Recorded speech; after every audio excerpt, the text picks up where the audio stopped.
siguiente programa es para todos.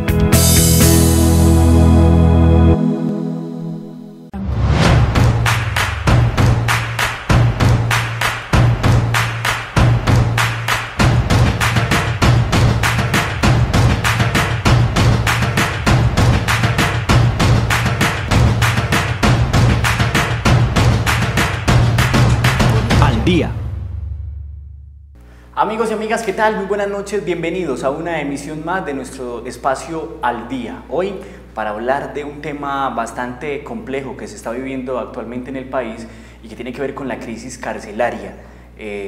Cerca de 117.000 presos tiene precisamente las cárceles de Colombia, lo que estadísticamente llenaría por lo menos 2 estadios como el Metropolitano de Barranquilla, y aún así quedarían 17.900 personas por fuera. Es decir, la población carcelaria de Colombia equivale a la población de un departamento como Leticia en el Amazonas. Así que es un tema bastante complejo que las autoridades han tratado de buscar resolución, pero que ha sido de una u otra forma lenta por parte del gobierno nacional y que no han sido muy eficaces, al menos las soluciones que se han propuesto hasta ahora. En Andes la situación no es diferente, tenemos una de las cárceles más hacinadas del país, y para hablar de este tema hemos invitado a Julián Restrepo Múnera, el personero de nuestro municipio, quien ha estado y ha seguido muy de cerca esta situación. Julián, bienvenido a nuestro espacio Al Día. No, Frank, a usted muchas gracias por la invitación. La verdad que muy contento en hacer parte de este nuevo programa, así que le auguro muchos éxitos y bueno, que sale por las pantallas de nuestro canal La UPAN, que están vistos por todos los ciudadanos del municipio. Claro que sí, la idea es estar informando, debatiendo, opinando sobre todo lo que sucede en el municipio de Andes. Una situación que bien podemos denominar como trágica, la que se vive actualmente. ¿A qué se debe precisamente esos niveles de hacinamiento que existen en las cárceles? Nosotros hemos escuchado en varios espacios, en varios medios de comunicación, en el que usted dice que no hay una concordancia mejor entre la política penitenciaria, o al menos el sistema penitenciario, y lo que es la política criminal. Explíquenos eso a todas las personas que estamos viendo Al Día. Sí, definitivamente la situación carcelaria del país no se debe a un solo hecho, son muchos. Entonces ahí hablamos de la política, digamos, punitiva del Estado, de que no es concatenada, digamos, a la construcción de los mismos establecimientos, porque si bien entonces advertimos que en nuestro país cada vez conductas se van volviendo punitivas y van volviendo, necesarias para meter a un ciudadano a la cárcel, o que continuamente nos están amenazando con cárceles al portador de estupefacientes, al que comete delitos a otra hora querellables o bagatelas, pues cárcel hasta evasores de impuestos. Bueno, en fin, no vemos esa política como concatenada a la construcción de los establecimientos, porque si vamos a poner conductas que van a dar prisión, pues se va a aumentar esa población carcelaria, por lo tanto se deben ampliar también las capacidades de los centros penitenciarios, construir otros, y afortunadamente vemos que es todo lo contrario. La política va llevando cada vez más ciudadanos a los establecimientos y vemos que no se construyen, si algo antes se cierran o van menguando, porque tenemos establecimientos muy viejos con poca capacidad y que cada vez inclusive van cerrando espacios de patios en los mismos establecimientos, porque las estructuras van colapsando y todo. Entonces no vemos como esa digamos, dirección de las entidades públicas o del gobierno nacional, en este caso ya de los entes territoriales, que también tienen obligaciones, pues en el sentido de también ampliar entonces los establecimientos penitenciarios. Y hay un dicho que en mi familia se utiliza mucho, que el que no tiene viejo no tiene nuevo. Entonces, si acaso construyen un establecimiento en un departamento, vemos que cierran 2 o 3, entonces el panorama no se avisora como afortunado en el corto plazo. Bueno, no es para nada alentador entonces la situación que se viene presentando en el país. Lo que entendemos entonces es que, por ejemplo, delitos que antes eran querellables y que podemos ampliar un poco más cuáles eran de ese tipo de delitos que ahora están dando prisión, eso en buena medida afecta la situación de hacinamiento, y sumado a eso a la falta de mantenimiento, que es como lo que estamos, al menos en esta primera parte, esbozando respecto a una de las consecuencias de la crisis carcelaria. ¿Cuáles eran esos delitos que antes eran querellables, personal? Pues hablemos de la ley 1709 de 2006, 2016, 1709. Teníamos esperanzas de que esa ley de pronto descongestionara un poco y lo que vimos es al contrario, porque así le da unas obligaciones a los entes territoriales, en el caso de municipios, en el tema de, sobre todo del tratamiento de los sindicados, pero a su vez en otros artículos nos mete algunos delitos que antes eran excarcelables y ahora no lo son. Digamos, algunos que tienen que ver con el porte de estupefacientes, en un estado ya, digamos, más moderno. Esto daría inclusive para que el Estado coja a tratar eso como una enfermedad, como una adicción y no precisamente cárcel, pues aquí es cárcel directamente. Algunos delitos que ya hablan como delitos contra la mujer o situaciones intrafamiliares que en todo caso es reprochable, pero que uno ve como ciertas conductas son manejadas por la misma familia, pero una vez llegan en conocimiento de la autoridad de ese ciudadano se nos va para la cárcel.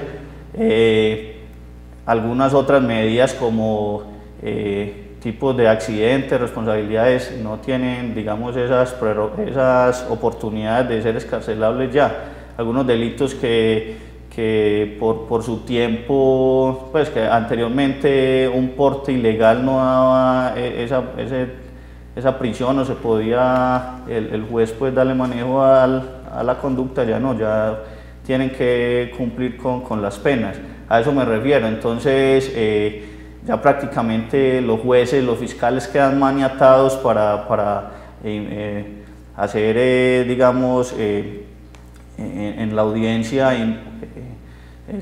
darle, pues, imputar esas conductas y prácticamente estos ciudadanos, una vez llegan a la audiencia, sabemos que van a ser condenados.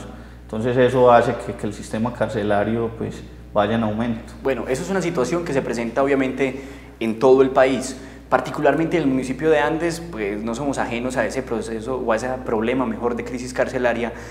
Actualmente, ¿cuántos internos tenemos en nuestro centro penitenciario? Y bueno, ¿cómo son las condiciones que usted ha tenido la posibilidad de visibilizar allí en sus visitas? No, condiciones lamentables. Uno entiende los esfuerzos que hace inclusive la misma dirección del centro, pero son infructuosos. Allá el hacinamiento es tal que cualquier situación de esas pues vulnera una cantidad de derechos fundamentales. Estamos cerca de los 700, estamos hoy a 680 internos, de los cuales 50 son mujeres, y teniendo en cuenta que la capacidad del centro penitenciario es de 168, ya nos acercamos al 400% de hacinamiento. No sé si hayan muchas cárceles en el país que tengan ese nivel. Yo creo que estaríamos como entre la cuarta o la tercera tal vez en hacinamiento. Y claro, entonces el municipio de Andes no es la excepción en el tema que le acabo de mencionar. La Defensoría tiene un dato que aproximadamente el 70% de los internos en el país vienen con temas relacionados al porte, consumo o venta de estupefacientes. Entonces mire que cuando hablamos de la política que no está de pronto muy bien manejada, vemos en los datos que son fehacientes, son claros, 70% de personas privadas de la libertad por ese flagelo. Eso ya nos debe alertar o prender alarmas en cierta forma. En el centro penitenciario de nuestro municipio, ¿cuántas personas del total que nos mencionaba hace algún momento están condenados y cuántos están sindicados, personero? De esos 680 tenemos ya una cifra muy cercana a los 200 personas sindicadas. Estamos como en 190, 190 y algo. Lo que pasa es que como las cifras son tan cambiantes, pero muy cercanas a los 200 de sindicados.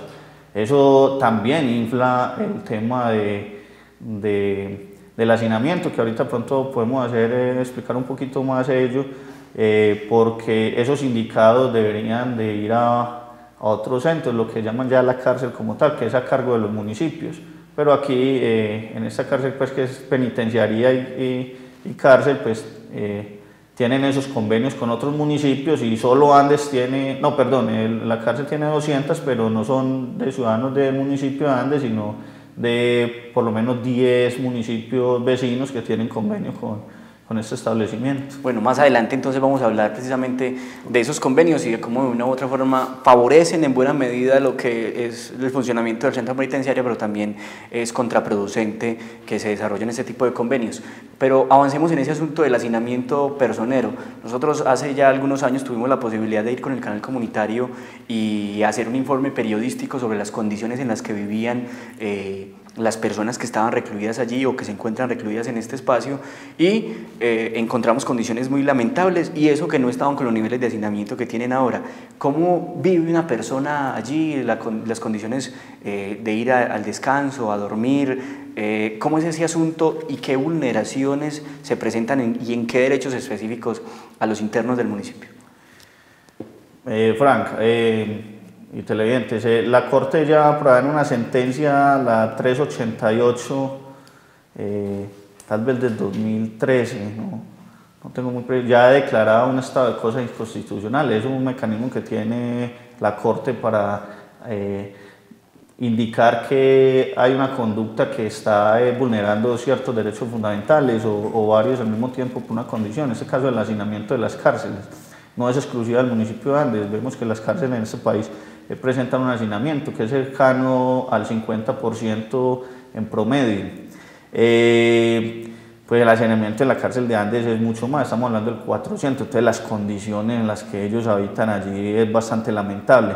En esa sentencia, para que veamos los alcances del hacinamiento, la Corte, que es la llamada, digamos, a utilizar un lenguaje más técnico, más propio, pues habla de que ya no se puede hablar de centros carcelarios o centros de reclusión para, digamos,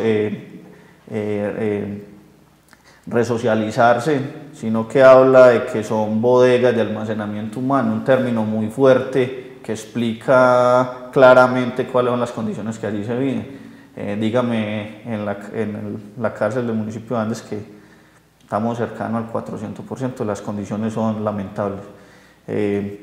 Hemos sido ingresados para esta función, pues, de defensa de sus derechos fundamentales en la noche, donde ellos duermen en los patios de arriba, pues en donde tienen las habitaciones, y vemos que en una celda que es para 2 personas están hasta 8 personas allá haciendo uso del espacio de los baños, durmiendo debajo de los mismos camarotes. Bueno, cosas que se guarda uno porque la verdad sí riñen con la dignidad humana de los que allí están. Entonces, se viola entonces en ese sentido el derecho a la dignidad humana, incluso el derecho a la intimidad. Hay una cadena de derechos, como usted muy bien lo menciona, que se ven afectados por ese caso particular.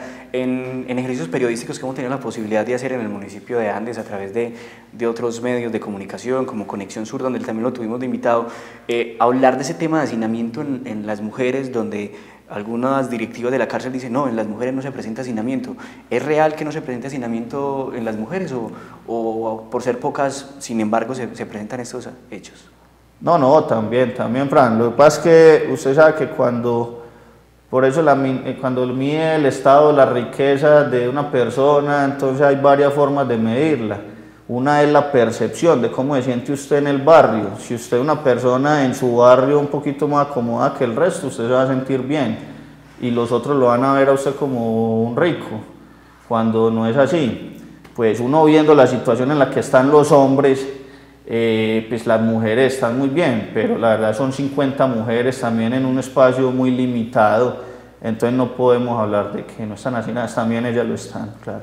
Bueno, hay otros asuntos también fundamentales en términos de la crisis carcelaria, y uno de ellos tiene que ver con el tema de la alimentación. Hace poco se emitió una resolución por parte del IMPEC que generó una gran polémica entre los internos, entre los familiares de los internos, pues porque se prohibía el ingreso de algunos alimentos al centro penitenciario, mientras el caspete, que es como se le conoce popularmente a la tienda o al espacio donde se expenden comestibles allí en este lugar, estuviera abastecido. Ese asunto, ¿cómo es? Expliquémosle a la comunidad qué es lo que dice esa resolución para que le demos claridad a todas las personas que nos ven hasta ahora. Bueno, en realidad es el reglamento interno de los establecimientos penitenciarios. Lo que pasa es que ahí vamos a lo mismo. Entonces, el tema del hacinamiento va permeando un mundo de situaciones que cualquier cambio, digamos, apretar cualquier tuerca va a generar conmoción allí. el tema ya estaba con anterioridad, pues ya estipulado que no se podía ingresar alimentos para los internos, sino que los días de visita los familiares podrían ingresar alimentos, pero era para el consumo de ellos mismos, de los familiares, sino que por ahí se aprovechaba para que el interno probara la sopita de la mamá y todo eso, ¿cierto? Que también para mí me parece que es parte del proceso de resocialización, perdón, del mismo interno. Ya la directiva es que no se puede ingresar esos alimentos y eso obviamente entonces alarma un poquito la situación de los internos, porque ya digamos ese contacto que tenían por la alimentación que les llevan sus familiares como con el mundo exterior ya también lo van perdiendo, y eso con el tema del hacinamiento pues va causando escozor en la comunidad reclusa. Bueno, eso es una medida entonces que obedece a lo que usted muy bien menciona, al reglamento interno de los centros penitenciarios que se imparte desde el IMPEC, y que bueno, se hizo una claridad también por parte de las directivas en el sentido de que cuando esté abastecido el caspete pues se prohíbe el ingreso de alimentos, pero una vez este no tenga la posibilidad de ofrecerle a las personas que visitan este espacio los comestibles y demás para los días de visita, pues se harán excepciones y se permitirá el ingreso de algunos alimentos. El tema de la salud, porque son espacios muy concentrados donde muchas personas están ahí reunidas, seguramente hay enfermedades que se pueden presentar en estos espacios de hacinamiento. ¿Cómo es el asunto de la atención en salud en este espacio? Yo creo que obedece a la misma problemática que vivimos en el país. Sí, y súmale a eso entonces el tema del mismo hacinamiento, o sea, el tema de la lentitud de las EPS en el manejo de los dineros públicos para atender la salud, pues que sabemos que hay corrupción y todo lo que allí se maneja, la paquiermia del Estado como tal en su funcionamiento, y súmele a eso el hacinamiento de las cárceles. Entonces el tema del acceso a la salud también se restringe. Cuando un médico que puede estar yendo continuamente allá pues tiene tal cantidad de ciudadanos para atender, pues no da abasto, y eso también hace que la atención se vea, pues digamos haya un obstáculo para acceder a esa atención pues directa que hace allá el médico. Pero una vez cuando ese médico trata a ese paciente y le ordena medicamentos y procedimientos de pronto quirúrgicos, ahí empieza otro vía crucis, porque ya es conseguir la cita con la EPS, conseguir inclusive el traslado del interno de aquí hacia la ciudad de Medellín para hacer los tratamientos. Eso es una vorágine total. Nos toca entonces, si de pronto la personería se da cuenta, entonces ya inicia las acciones de tutela o las acciones pues pertinentes para que este ciudadano consiga esa cita al menos, y ya después empieza otro tema que es conseguir el espacio para el transporte interno, que no puede ser, digamos, transportado como lo haría un ciudadano normal. Tiene un anillo de seguridad, bueno, los mismos carros pues, que estén dispuestos por parte del INPEC. Eso se vuelve, el acceso a la salud pues se vuelve mucho más traumático que el ciudadano de a pie, que ya de por sí también es difícil acceder a la salud. Por supuesto, y entonces viven casi que el mismo calvario que viven las personas que están fuera en términos de una cita que se demora muchísimo más, de una orden con un especialista que hay veces no sale o se demora demasiado tiempo en salir, y vemos que también se ven vulnerados sus derechos en ese sentido. Una precisión respecto al tema de la alimentación que hablamos hace algún momento: solo están autorizados para ingresar alimentos al centro penitenciario con quienes se tiene el convenio, ¿verdad?, a través de ese sistema que se menciona o con el que se está estableciendo por parte del IMPEC, y en eventos en los que se celebren algunas fechas especiales que las autoridades, los grupos organizados tienen la posibilidad de ir, llevar no sé, una torta, algo para compartir, y en esos casos específicos sí se permite el ingreso de alimentación, como para cerrar un poco ese tema. Hay un asunto entonces que nos lleva a pensar necesariamente, y es que está fracasando la política de resocialización también de los centros penitenciarios, porque uno diría, si salen de la cárcel, muchas de las personas que salen de la cárcel tienden a reincidir y volver a ocupar esas cifras de hacinamiento. ¿Se fracasa en ese sentido, Personero? Sí, correcto, es que para no adornar palabras, pues digamos que ya hablan inclusive que la cárcel no se volvió un centro para resocializar, sino antes una universidad criminal. Allá en ese tema de hacinamiento, pues no tiene uno ni siquiera tiempo para acceder a los programas que allí se dictan, porque muchas veces esas actividades que se hacen allá también sirven para redimir la pena y no todos tienen acceso a ella por el tema del hacinamiento. Entonces prácticamente tienen que esperar que terminen un grupo para empezar otro. Bueno, de los trabajos que allí se dan, no todos pueden acceder a ello. Y en esas condiciones en las que está, donde se vulnera tantos derechos fundamentales, difícilmente vaya a haber una resocialización por parte del interno. El interno, la verdad, en las cárceles del país como está, no podemos exigirle también que luego de cumplir una pena vaya a llegar con una mente pues muy cambiada de lo que lo llevó inicialmente a estar privado de la libertad. Eso definitivamente también tiene que llamarnos la atención a nosotros como ciudadanía, pero es que este tema se vuelve tan grande, yo lo mencionaba en algunos espacios, que se siente uno como enano en hombros de gigantes, porque cualquier cosa que uno haga aquí son pañitos de agua tibia, porque eso definitivamente tiene que venir desde el gobierno nacional, y que inclusive esta semana ya el IMPEC anunció que va a salir a paro, inclusive en su solicitud la primera que hacen es el tema del hacinamiento, que ya desde hace 2 años se les prometió unos cambios y al día de hoy no se han visto. Sí, hace algunos días entonces se presentó precisamente ese paro del IMPEC, y hay varias posibilidades entonces de resocialización en ese sentido, Personero. Trabajar al interior del centro penitenciario, acogerse a los procesos de formación y participar. Hay profesionales incluso que pues nadie está exento de caer a un centro de estos, que tiene la posibilidad de poner al servicio de los demás sus capacidades, y eso también de una u otra forma contribuye para la resocialización, o al menos para la rebaja mejor y la condonación de penas que se presentan en los centros penitenciarios. Hace algunos días ya, algunos meses, usted ha presentado recursos legales pues para que se pare en buena manera lo que se está presentando en Andes. ¿Cómo ha avanzado eso? ¿Qué respuestas se han dado? ¿Qué tiene para decirnos respecto a este tema, Personero? Porque la situación cada vez es más compleja. Frank, como le decía, el problema es tan grande que una personería de un municipio se ve prácticamente muy limitada. Uno hace uso de lo que puede. Ya estamos prácticamente solamente escribiéndole a las entidades, a la Defensoría, Procuraduría, el tema de la Oficina de Derechos Humanos, en fin, ya porque lo que teníamos, que fue una tutela que presentó el año pasado, que con buen tino el juez en el municipio resolvió de una manera favorable, digamos para los intereses de los internos, que es para lo que se presentó, pues en el tribunal lamentablemente nos revocaron el fallo, y que no entendemos por qué se hizo, la verdad, pero de todas formas es una decisión de la justicia que uno debe respetarla.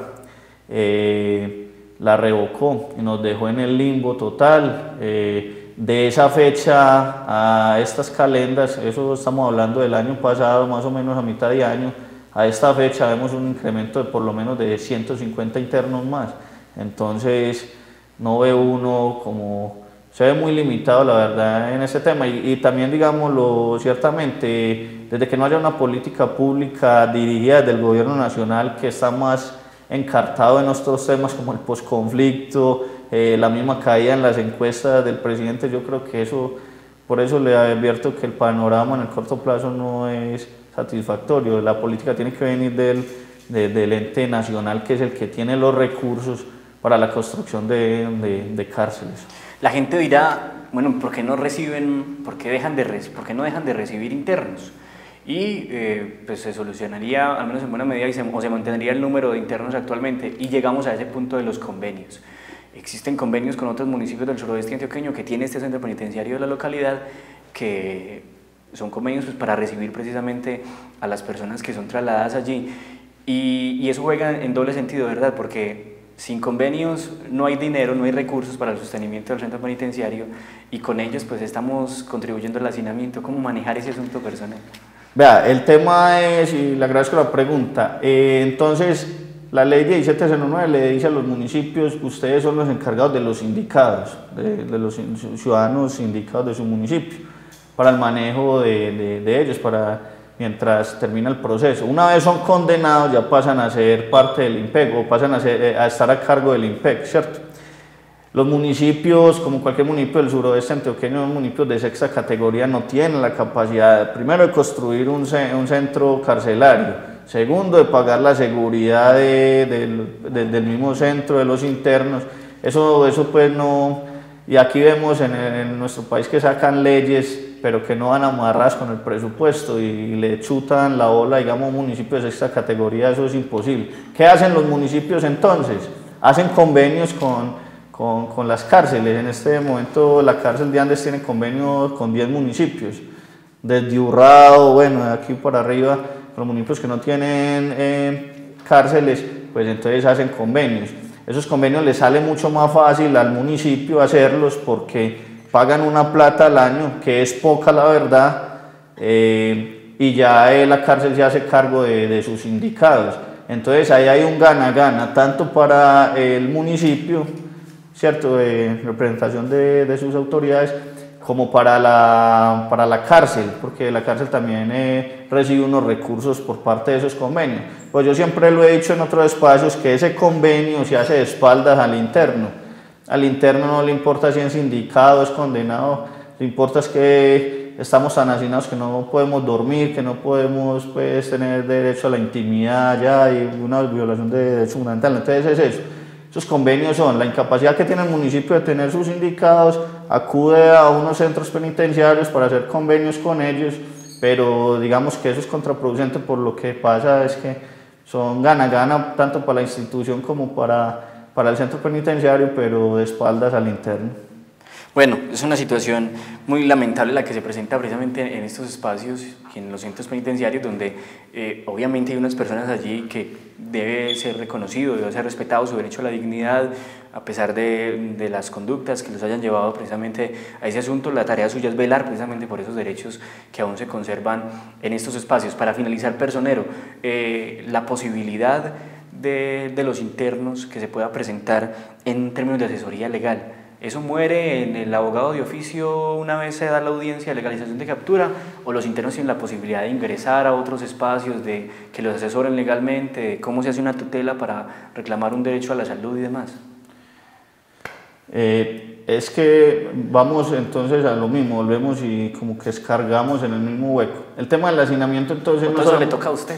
Sí, ¿no? Y que vulnera tanto los derechos que uno ve evidentes, la dignidad, la intimidad tanto, pero también hay otros derechos que van vulnerando, que es el acceso o el debido proceso, el acceso a las prerrogativas que ellos tienen, los beneficios. Hablábamos ahorita del acceso a los trabajos allí para redimir las penas. Todo eso hace que el hacinamiento permee esas situaciones. Hay internos que ya tienen sus beneficios cumplidos, que pueden hacer uso de las 72 horas o pueden solicitar la medida domiciliaria, pero ese tema de hacinamiento entonces va digamos, llenando a las oficinas jurídicas de los mismos establecimientos, a los mismos juzgados. Eso se vuelve una bola de nieve que hace que un interno que tenga ese derecho cumplido, que ya pueda hacer uso de él, se demore para que le sea efectivamente dado. Bueno, es claro entonces que la dramática situación que viven hoy o que vive hoy particularmente la cárcel de Andes obedece a todo un sistema carcelario que no ha funcionado de manera óptima, que seguramente las directivas del Centro Penitenciario de Andes han tratado de hacer las cosas de la mejor manera, pero que definitivamente se les sale de las manos ante el corto presupuesto también que puede llegar a tener el IMPEC y demás.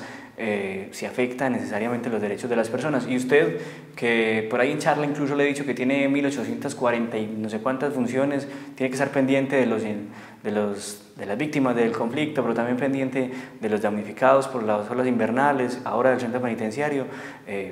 Admirar muchísimo pues las labores que se vienen realizando y ojalá Personero pues se siga trabajando bastante por los derechos humanos de todos y todas. El tema seguro nos da para hablar y hablar de muchos otros componentes, pero se nos acabó el tiempo, así que le agradecemos Personero la atención y atender esta invitación del canal comunitario en nuestro espacio Al Día.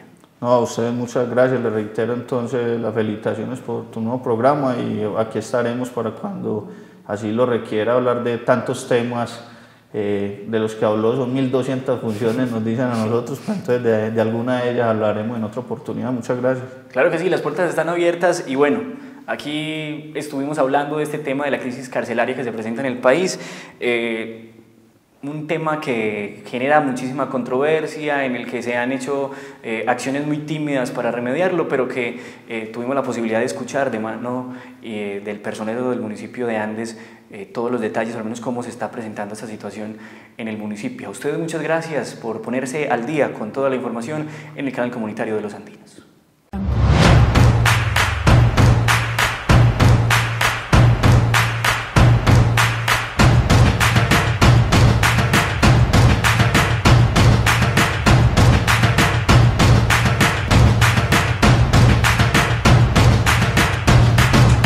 Al Día.